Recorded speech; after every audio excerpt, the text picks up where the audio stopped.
My name is Philip John, and thank you for jumping onto my video. This topic video for today is going to be about how to be yourself when talking to different people. Before we begin into this topic, I want to begin off with first delving into these two ideas. When being yourself, there are two things that comes into one's mind, which is one, who am I? And two, what do I know about myself? The first one with who am I, it can go quite deep.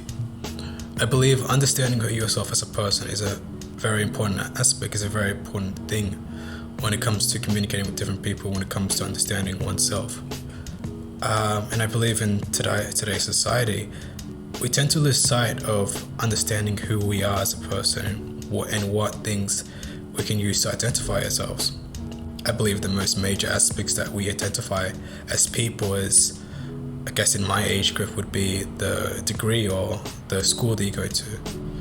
I go to Western Sydney University and I study health science.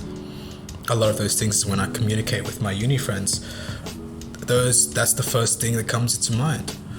And I believe that's great in some way to start a conversation, but to build upon it or to have great conversations, it needs to dig deeper into that, doing more than simply saying what we do. In some aspects, we say about our jobs or the sports we play. When I have conversations with people, I like to go into aspects where things that other people have noticed about me. Some of my friends will say I'm quite a humble person. It's, in most cases, I like to keep it low-key. I like to keep things simple and to myself. I don't like to brag in any aspect. But there are others that will say I'm quite competitive. I like to compete in certain things. I like to, race people when I have the opportunity or compete in mathematical games. So, that's two aspects about me that people tend to pick up and I communicate with others about. I identify well with those aspects, and I find that it's something that is good to know about yourself.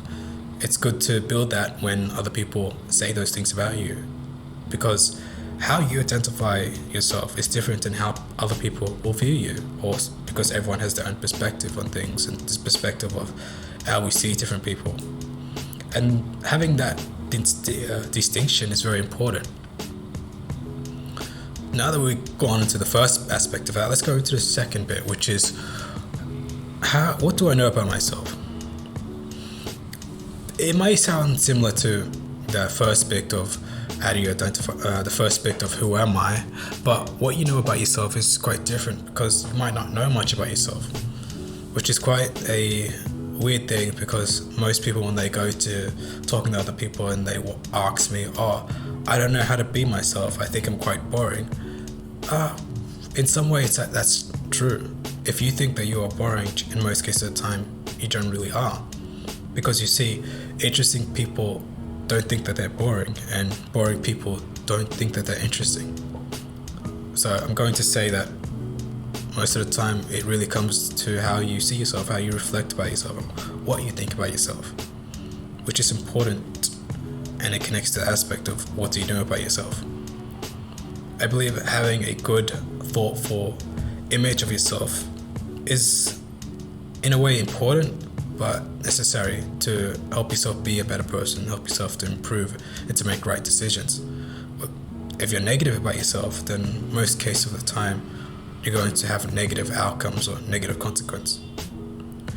So now that we've identified who I am and what I know about myself, let's go into the aspect is when we have a conversation with different people. Before we go into that, let's have a distinction. Every person or every individual that you meet, you begin to realize that you communicate with them very differently. For example, when you talk with your family members, you may have an emotional connection with them. You may open yourself with certain things around them. However, when you have friends, you may talk to them quite differently. There are certain things you're able to communicate with them that you can't with your family. So there's a very distinct distinction between them, between how you communicate with different people and how you may view them or how they may view you. And understanding that may help you greatly in developing that aspect of yourself, developing that how to be yourself when communicating with them. A lot of times when we tend to think about how to be yourself when communicating with people, we tend to forget that when we're there talking with your friends or talking with a fellow family member, it's not about yourself. Most times it's not just about yourself. It's about building that connection with that person. It's about knowing the fascinating things about the other person. It's having that aspect of curiosity, going into it with an open mind, saying, what do I know about this person? What makes this person interesting? What are things about this person that might be helpful to me or to others? It's building that connection with you and that person. And a lot of times when we don't have that communication, we tend to try to plan out the conversation, plan out in our heads of, okay, I'm going to say this or I'm going to say that, which is not, generally most times, not how you have that communication. Because it's meant to be an open slate. It's meant to be an empty mind when you're communicating with someone. It should be just an aspect of, I want to get to know that person and that person wants to get to know me. For example, when we say, how are you? A lot of cases we just say, how are you, for the sake of being kind. But maybe try next time, ask the person, how are you, to actually know how their day is, to figure out if they're actually having a good day or not. Because that means that you're interested in knowing that person, interested in knowing about their day and how you might be able to help that person. And I believe that's something that's quite important, and I wish people would most likely do more. Okay, now let's go into the things that tend to stop people from having that conversation, from being themselves. But I believe the major thing that prevents people from having that conversation is that they may feel quite anxious, they might feel quite nervous around the person, or feel quite frustrated in a way where they might get angry at themselves for not thinking of good ideas or not thinking of ways to sound better when developing that conversation. And I believe in those situations, the only way to have a good conversation is to practice. I know this might sound silly, but standing in the mirror and talking to yourself is an actual way to practice to develop your way of communication. Being yourself, we often confuse the part of not knowing much about ourselves.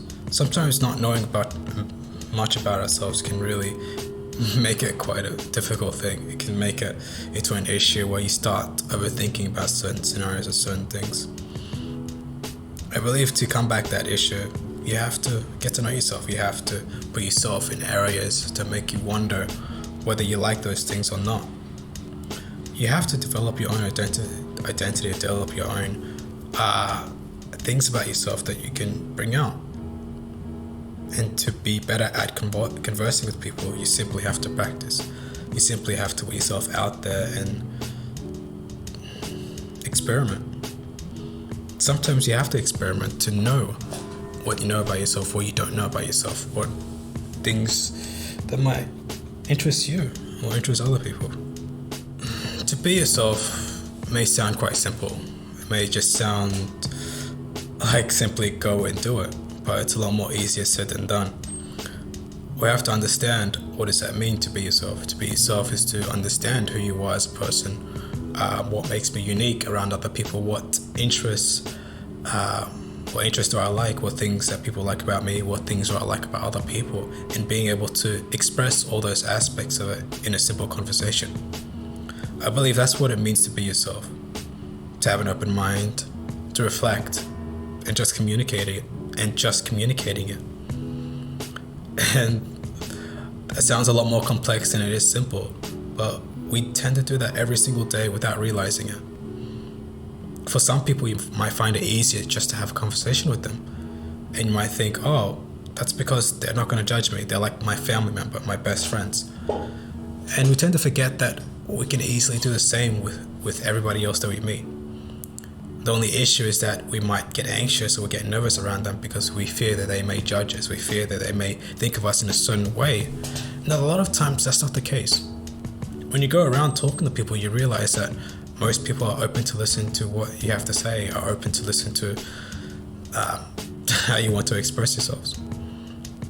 It simply comes down to what you think about yourself and whether you care how people identify you or judge you, because all those things comes up into one simple thing, really. Just go out there, be open and communicate, express yourself, talk. And generally, most things come down to just doing it. Thank you for listening to my video. If you liked what you listened to, don't forget to like and subscribe. If you have any questions you want to say or have things that, any ideas you want me to talk about, just put it into the comments and I'll read it and reply as soon as I can. So hopefully I'll see you next time. Peace.